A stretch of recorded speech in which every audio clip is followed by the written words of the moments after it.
banishment, a way some Indigenous societies dealt with crime in pre-colonial times. Exiled or left behind, it was essentially a death sentence. But increasingly, Indigenous communities today are looking at banishment mainly as a way to deal with the growing drug problem on reserves. But how does banishment work in the modern world? How the hell do I keep them out? You know, we've got a wide area here. What are you going to do? Exactly. Normally put up a wall like... No walls here, but a different set of laws govern life on reserve.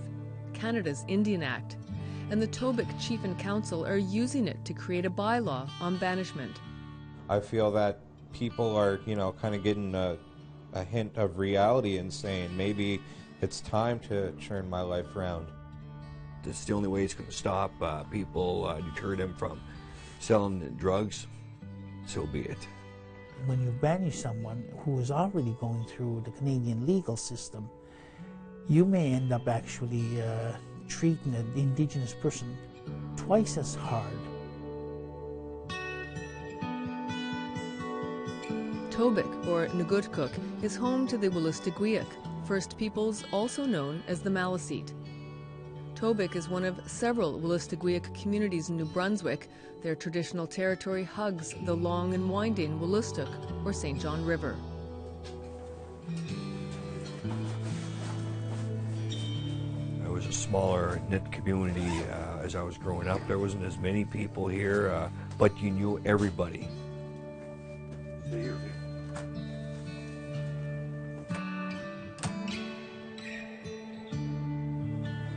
And I've always loved my community, and I still do. Even when I was away, I've always wanted to come back. Randy Purley is a member of Tobic's tribal security team, created to ensure community safety, but also to enforce the banishment bylaw. I'm not a cop.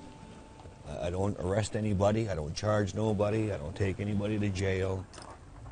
Once I'm given the word to basically go remove somebody,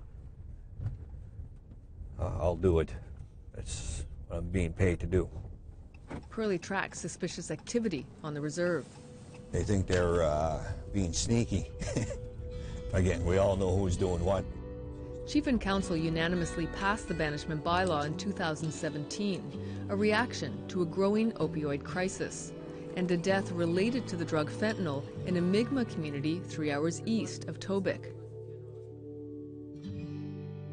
Pills sold in Tobic were tested and came up positive for fentanyl. Chief Ross Purley says that was the last straw.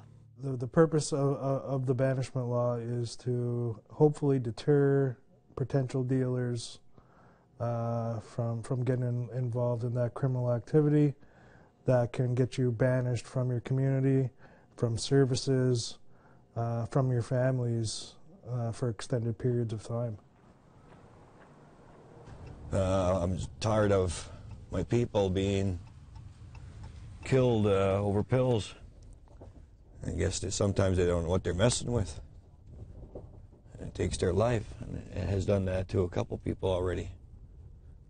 One being my nephew back in 2002. And that was pretty hard. I think that was the first death in my family that was involved in drugs. So it's personal for Purley. This is home. His brother Ricky joins him as he makes his rounds. Everyone here is family and friends, which is why Purley won't kick band members off the reserve. He'll leave that to the RCMP. All I do is observe and report, and it's not to the RCMP, it's to Chief and Council, and they go about doing what they got to do, I guess. If Chief and Council decide a non-band member has to leave, Purley is the one to make it happen. That could be other natives from other reserves coming here causing trouble, because the letter states that they give me permission to remove any non-band member known for buying or selling narcotics, causing trouble in general or abusing our women or children.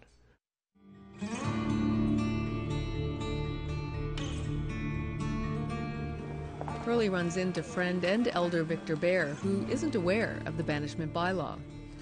Well, right now, I was given a letter, banishment for the guy that did the robbery at Sterling store.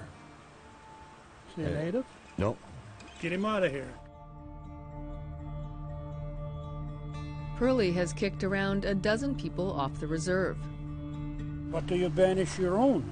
I haven't had that opportunity yet, and I don't think I ever want it, because I don't think I ever will, depending on, you know, because we're all related here. I know we are. So far, no band members have been banished.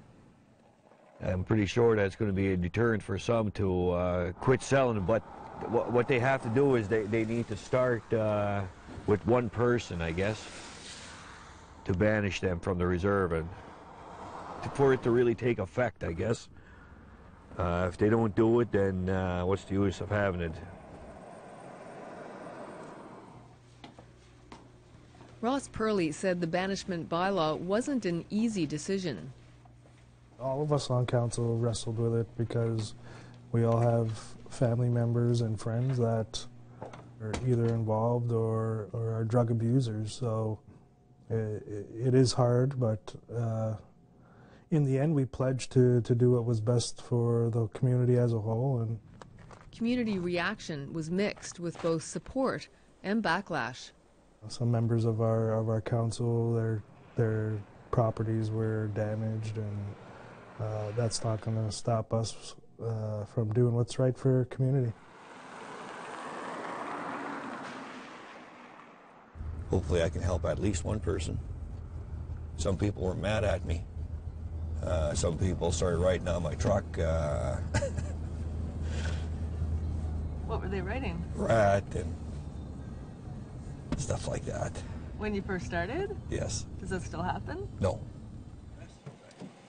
Though no one is writing rat on his truck anymore, Pearlie is facing other problems. He's charged with assault. Chief and Counsel asked him to remove a non-Indigenous person from the reserve, a man who had pleaded guilty to drug and child pornography charges in 2010, and more recently was suspected of dealing drugs in Tobic. So I grabbed him, pulled him in, headbutted him, knocked him down, and after he came to it, I kindly helped him up, told him to get in his truck and skedaddle, don't come back. I said, next time it'll be worse. Pearlie pleaded not guilty to the assault charges. He goes to court at the end of May. The band is covering his legal costs. Mr. Moulton, how you doing? The chief and council, the chief included, stand behind our employee, stand behind Randy. Julian Moulton is a band counselor in Tobic. So we got Randy Pearlie basically to do patrol. We gave him a list of undesirable people that we felt were held a risk to our community. Gave it to the RCMP, notified them that this is what we were going to be doing to protect our people. Moulton says it's one part of a wider approach to fighting the opioid crisis. It also includes education, employment, mental health services, even youth sports. I feel that a lot of these reasons would go away for banishment, and it would be more of a positive effect to bring people back into our community. And in order to do that and start bringing people back, we need to make our community healthy again.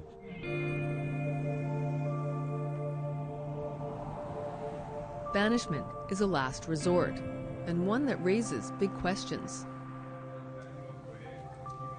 Duma Young is a Mi'kmaq lawyer who teaches at the Unama'ki College at Cape Breton University. They think about banishing someone who's been drug dealing from the community. Well, that's a noble, thing to consider and do, and try to make the community, more protective and safer for everybody else. But the vast majority of people who do drug dealing are small-time drug dealers who are basically selling drugs to support their own habits. And if we look at it from addictions as a wellness or medical model approach, you're basically looking at applying the law of banishment to people who are sick. So is banishment at odds with a healing or restorative approach to justice? Oh, here it is, the Trespass Act. And is it punishing an Indigenous person twice? So for the same crime, an Indigenous person is punished much more harshly by two different systems. So we have to look at which system will apply in which case. So for example, if we say that the banishment system will apply, then perhaps we can say that there's no need to go through the Canadian justice system. But in Tobic, banishment is only for band members who are convicted of an offense. Randy Purley says time in jail is a kind of banishment. He knows firsthand. He was in and out of jail when he was younger, mainly for assault. When I get drunk, it didn't matter to me. It's just I was in a rage. I kind of realized that I didn't want to be there anymore. I didn't want to do this thing anymore, be in jail. I woke up and so I told myself, this is it, that's enough. I had enough of this. I worked my way out from that point on and never looked back since. All right, brother, thanks for the interview. I appreciate it, no problem.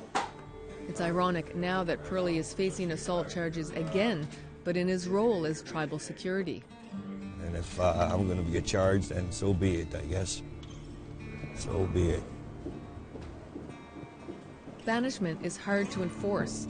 In a large territory, pills and problems don't stop at the boundaries of the reserve. And when tragedy happens here, it impacts everyone.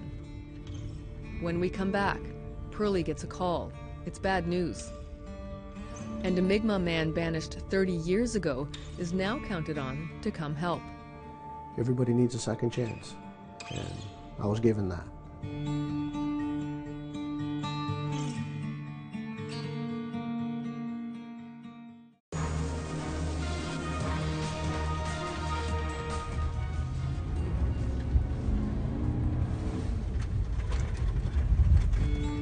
Randy Purley works with tribal security here in Tobic, a Wolastoqiyik community of around 2,000 people. So when he gets an emergency call, 10 to 1, it's someone he knows.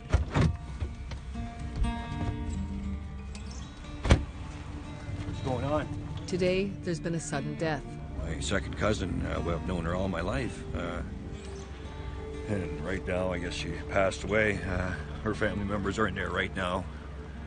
Probably going to be more coming. Mom,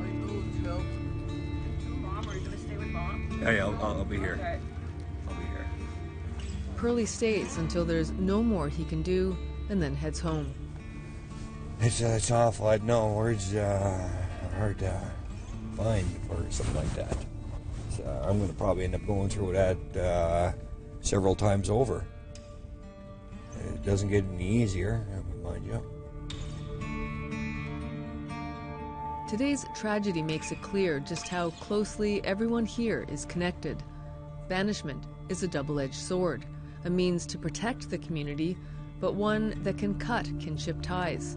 You may end up causing still more trauma, and the generation trauma still continues. You're not really fixing the problem. The law is a very dull knife in which to cut away or hack away at society's problems. A law on banishment is not going to do away with drug dealing or drug use in our communities.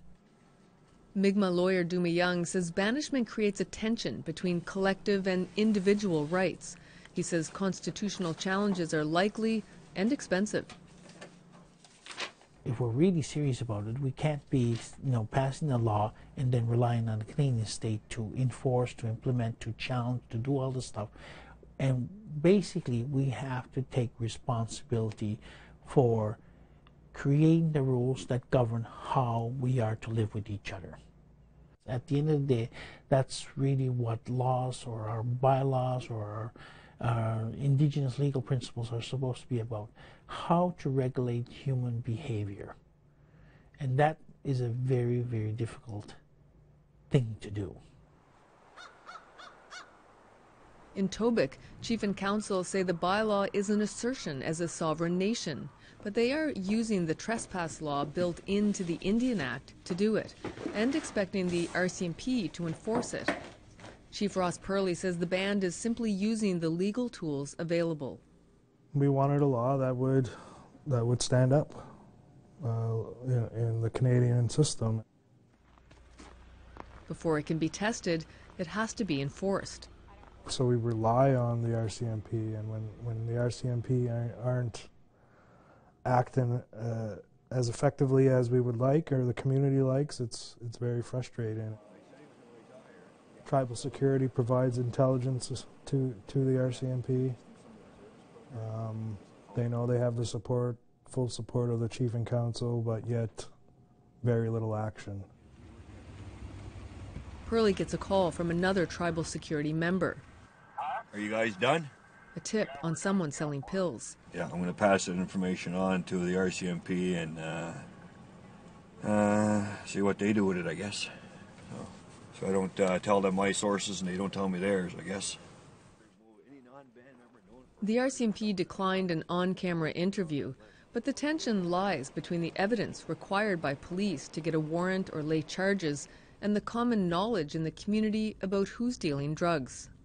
There's a house that we're keeping a close eye on. There's a non-band member that lives there. He's been given a letter of warning to stop his activities, bootlegging and selling drugs also. The banishment bylaw in Tobic is just 2 years old, but it's not the first time someone has been banished. Even today, it is thinking about that banishment, I really don't, because that was my past. I'm not that person today. Norman Bernard has made the short trip to Tobic from his home across the border in Maine. He's Mi'kmaq, and he's part of a team that responds to crises in Tobic. I get called upon to help out and assist in wherever I can. This time, it's the sudden death in the community. Sometimes it's to help someone entering rehab, a path Bernard traveled himself 3 decades ago, after a sobering moment with his son. Here I am chasing my son away so I can sit here and get high. And that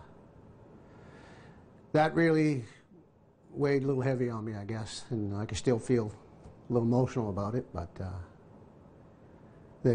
that's when I decided this is enough. In 1990, Bernard was living in Tobic with his girlfriend, selling drugs as a way to support his own addiction. There was a suicide in the community. Drugs were blamed. And Chief and Council banished the dealers, Bernard included. I was lost, actually, a little lost and confused because I weren't too sure what was happening. But I accepted it and did what needed to be done, and I left. But his kids are band members here, and eventually Bernard was not only allowed back, but accepted as a band member himself. It was very emotional at that time, and it was like, you know, welcoming me back. So it was, you know, again, I get to share my past life story with others that are struggling.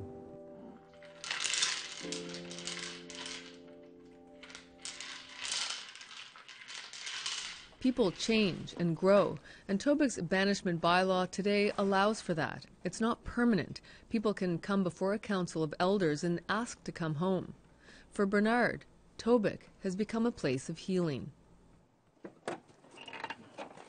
Bernard works with Edward Pearlie on the crisis response team, but in 1990, Pearlie was a band counselor and police officer and actually served Bernard the papers telling him he was banished. I remember that day. It was winter. It was actually a sunny day like today. And at that time, you had to do what you had to do. And I never looked at that. And I never had no hard feelings over that or nothing. It was just something that I learned to accept. Thank you, brother. And so I want to thank you too, brother. And you know, you became a member of our community. If that didn't happen, who knows where you might be at today. You could be dead, you could be in prison, you know, doing time for, you know, trafficking narcotics or drugs. Today I'm proud to say that Norm is my brother. I believe that the alcohol and the drugs are just symptoms of a deeper problem. one Edward Purley struggled with himself as a young man. When you're surrounded by, from the time you're a child and to now into adulthood, and to see, and I always tell my family, I mean, if you don't believe me, I said I could take you down to our cemetery in the community and show you, started with my father, you know, that died as a result of, you know, using alcohol. Most of the graves here are buried deep in the snow, but the memories and emotion are close to the surface for Purley. It really hits home because even right to this day, I have family that still actively use, And sometimes I guess if you have to, you know, apply some conditional love. Is banishment the way? I don't know for sure. You grow up with these members. You're related to these members. You know, they're not bad people. And you just think that I believe sometimes that make bad choices or bad decisions. You know, this is our home. And, you know, people should feel, you know, safe. And when somebody comes and jeopardizes the safety and the comfort of the members, then, you know, they could be asked to leave. For Randy Purley, his job enforcing the bylaw could lead to jail. He might have the support of chief and council, but he still has to go before a judge at the end of May to face the assault charges from when he kicked a non-Indigenous person off the reserve. They can continue to charge me for trying to protect my community from non-band members coming in here and trying to poison the people. So I'll go to jail if I have to, I guess, because it won't be the first time I was there, but this time it'll be for good reasons. What happens with Purley's case could impact how the banishment bylaw works. There are still more questions than answers on how and if banishment will help Tobic keep drugs off its territory. And what will happen when the Wolastoqiyik have to cut ties to one of their own.